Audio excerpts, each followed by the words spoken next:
ओम sir, बहुत छोटा छोटा जवाब दूंगा। जिस तरीके से ये परिस्थिति है, सरकार पहले जो है सीधे तौर पर वो छात्रों को टारगेट कर रही थी, विपक्ष का दबाव बढ़ा, तमाम दूसरे दबाव बढ़े, कहा गया कि सरकार वादा खिलाफी कर रही है, और इस पे फिर से एक बार माहौल बनना शुरू हुआ सोशल मीडिया पर। तुरंत ही चाहे वो बिहार हो चाहे वो असम हो, वहां की सरकारों ने फैसले को वापस ले लिया, विपक्ष ने इस पर आवाज बुलंद किया है। अब अभी भी जो बर्बरता हुई है उसमें अमित शाह और प्रधानमंत्री से, गृह मंत्री और प्रधानमंत्री से जवाब मांगा जा रहा है सदन के अंदर, उस पर सरकार चुप है। वहीं दूसरी तरफ इस तरीके के छोटे छोटे एफआईआर करा के फाइलें तैयार करने की भी तैयारी दिख रही है, माना जाए ओम सर। ये देखिए, फाइल क्या, ये प्रारंभ से ही सरकार का जो रवैया रहा है वो बिल्कुल ऐसा रहा है कि जैसे कोई खेल खेला जाए, यानी कहाँ पीछे हट जाना चाहिए, कहाँ आगे आ जाना चाहिए। जो एक नैतिकता होती है, एक जिसे कहना चाहिए कि ईमानदारी के साथ में कोई कोई बात ऐसी जिसको स्वीकार करें आपकी, आपसे गलती हो गई और उस गलती को आप दुरुस्त करने के लिए अपने आप को तैयार करें, वो करने के बजाय सरकार ने तो चालें चलना प्रारंभ कर दिया। और ये जिस तरीके से प्रधान का कल लोकसभा में सम्मान हुआ है, उनके जो बीजेपी के लोगों ने जिस तरीके से उनका सम्मान किया, उससे लगता है कि ये इन सारी शैतानियों को बना देंगे और इसको आगे बढ़ाएंगे। हम लोगों ने चर्चा में पहले भी कहा था कि ये सीजेपी को अपनी एक बाकायदा एक कमेटी बनानी चाहिए जो सारे आंदोलन को नियंत्रित कर सके, एक तरफ चला सके, और इतना ज्यादा उत्साहित नहीं होना चाहिए कि ये लोग सब कुछ मान गए हैं, और क्योंकि इनका चरित्र बहुत अलग किस्म का है, तो वो स्थापित कर रहे हैं, वो बिल्कुल बातें वही कर रहे हैं। तो इनसे निपटने के लिए, सरकार से निपटने के लिए, सरकार को ठीक सबक सिखाने के लिए, राजधर्म सिखाने के लिए, अटल जी की जुबान में अगर बोले तो वो आपको बड़ा चैतन्य रहना पड़ेगा। और उसमें उसका थोड़ा सा इल्हाम हुआ कि जिस तरीके से प्रवक्ताओं ने बैठ करके चर्चा की है और प्रेस कॉन्फ्रेंस की है, उससे मालूम पड़ता है कि सब कुछ बदलने की स्थिति में जाएगा, तो उसके लिए तैयारी का माहौल बनाएंगे। लेकिन फिलहाल ये नहीं समझना चाहिए कि ये लोग अपने आप को सरेंडर कर चुके हैं और मुंह की खा रहे हैं इसलिए पीछे लौटेंगे, नहीं। ये सारी सियासत की वो सारी चालें इस्तेमाल करेंगे जिनके माध्यम से नौजवानों को वो हैसियत ना मिल जाए जो मिलने जा रही है। सामान्य लोग जिससे बहुत खुश हो रहे थे, लगे रहा कि अब ऐसा होगा नहीं, आपको लड़ना पड़ेगा, और आपको ये जो आपने वार्न किया है कि पुनः अपना आंदोलन प्रारंभ कर देंगे, तो करना ही पड़ेगा आपको, क्योंकि ये लोग नहीं मानेंगे। ये मान जाएंगे तो संघ नहीं मानेगा, संघ मान जाएगा तो ये नहीं मानेंगे। इस तरीके का सिलसिला सामने आएगा। बंगाल का जो आप बता रहे हैं, बंगाल में तो अभी कुछ उस तरीके से हुआ नहीं है, जिस तरीके से वो लोगों को अपराधी घोषित करके और पैदल चलवा रहे हैं, नंगे पांव चलवा रहे हैं, सीन क्रिएट कर रहे हैं, छात्रों को वैसे ही तंग किया जा रहा है। आसाम बिहार ने बात बदल ली होगी, लेकिन बंगाल बहुत अलग तरीके से आ रहा पेश। तो ये सारे स्वरूप नियंत्रित करने पड़ेंगे। हालांकि कपिल सिब्बल साहब ने वो जो अपना जो मदद का आश्वासन दिया, 1 करोड़ रुपया भी दिया है, और कानून से सारी बातें करेंगे, लेकिन ये कानून की बातें नहीं है, ये सब जन इच्छा की बातें हैं। और जन इच्छा जो बन गई है उसको ये नहीं उठने देना चाहते जो सत्ता में बने हुए हैं। तो उससे लड़ने के लिए तो आपको तैयार रहना पड़ेगा, इसमें कोई शक नहीं। जी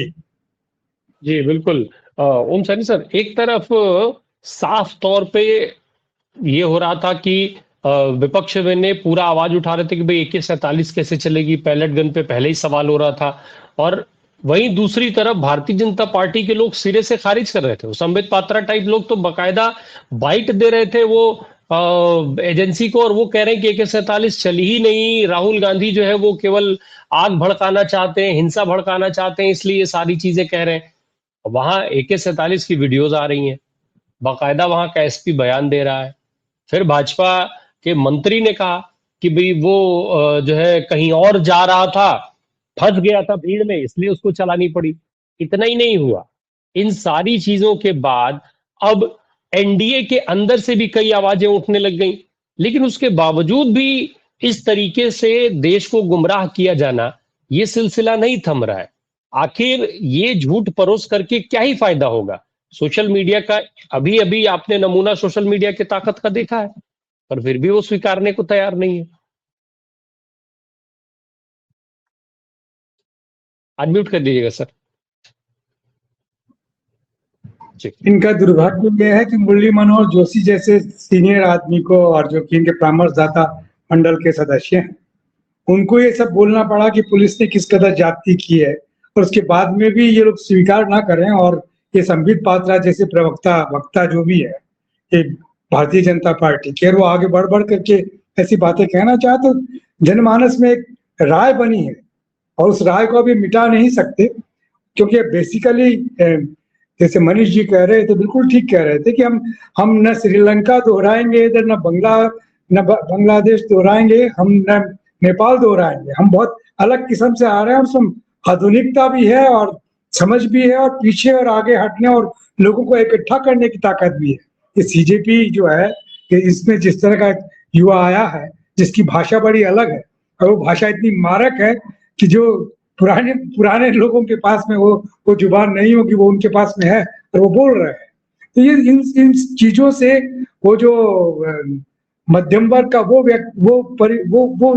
तबका भी जो अपने आप को बड़ा परे रख करके इनके धर्म के आडंबर से और इन सब चीजों से प्रभावित होकर के चल रहा था, वो भी टूटने लगा है, वो अलग जाने लगा है, जिससे काफी आतंकित है इस बात से। और मैं समझता हूँ कि भारतीय जनता पार्टी के जो रचयिता हैं उन लोगों का अगर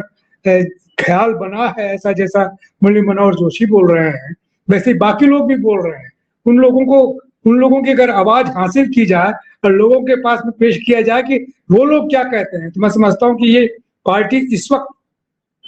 निश्चित रूप से राजधर्म सिखा सकती है अपने प्रधानमंत्री को, उसको उनको बोल सकती है कि आप क्या कर रहे हैं, ये आपने देश में ही नहीं आप दुनिया में जो कुछ करके आए हैं उसका नतीजा है कि आज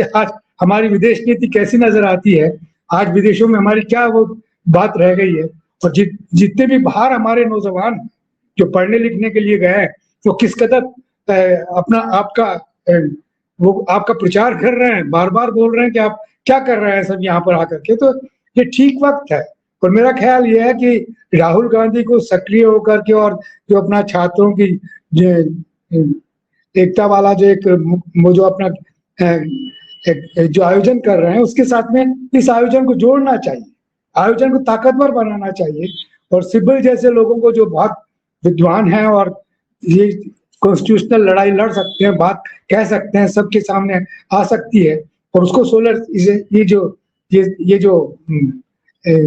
नेट वाला सिस्टम है, ऑनलाइन सिस्टम है, इसके माध्यम से लोगों के पास पे पहुंचना चाहिए। अब देखिए उम्र के साथ साथ में शब्द भी गायब होने लग गए वो जो मेरी प्रॉब्लम भी यही हो रही है कि मैं बोलने के लिए जो शब्द चयन करता हूं तो वो लगता है कि ये नहीं, ये इससे तो कन्वे नहीं हो रहा। तो ये बिल्कुल हमारी परेशानी है, लेकिन हमारी उम्र के लोगों को बाकायदा ये चीजें साल रही हैं कि जिस संविधान के तहत हम लोग सारी अपनी हैसियत समझते थे, उस प्रियम्बल को और उसके फंडामेंटल राइट को, डायरेक्टिव प्रिंसिपल को अपना सिद्धांत समझते थे, अपनी सारी उपलब्धि समझते थे, वो उन्हीं को ये रद्द करने की चेष्टा कर रहे हैं। उसका जवाब सीजेपी के लड़कों ने जो दिया है और जिस भाषा में दिया है वो सचमुच में कारगर है। इनकी मदद करनी चाहिए, सामने आना चाहिए। और मैं समझता हूँ कि ये जो लोग परामर्शदाता मंडल में बैठे हुए हैं अभी इतना तो बोल ही सकते हैं जितना मुरली मनोहर जोशी बोले हैं, तो वो बोले तो मेरा ख्याल है कि पार्टी का जो कैडर है, भारतीय जनता पार्टी के पास का जो कैडर है उसमें भी समझ पैदा हो सकती है, वो भी अभी इस जनतंत्र में सरवाइव कर सकते हैं। अन्यथा इस जनतंत्र में उनके सर्वाइवल का कोई रास्ता नहीं है। आरएसएस के अलावा कुछ नहीं बचेगा, वो फिर वापस में सुबह सुबह जो अपना काम करते हैं वो करते रहेंगे और धर्म की राजनीति की बात करते रहेंगे। बाकी दुनिया की जो नई राजनीति है और दुनिया का जो नया चेहरा उसमें कहीं अपने आप को फिट नहीं कर पाएंगे। जी।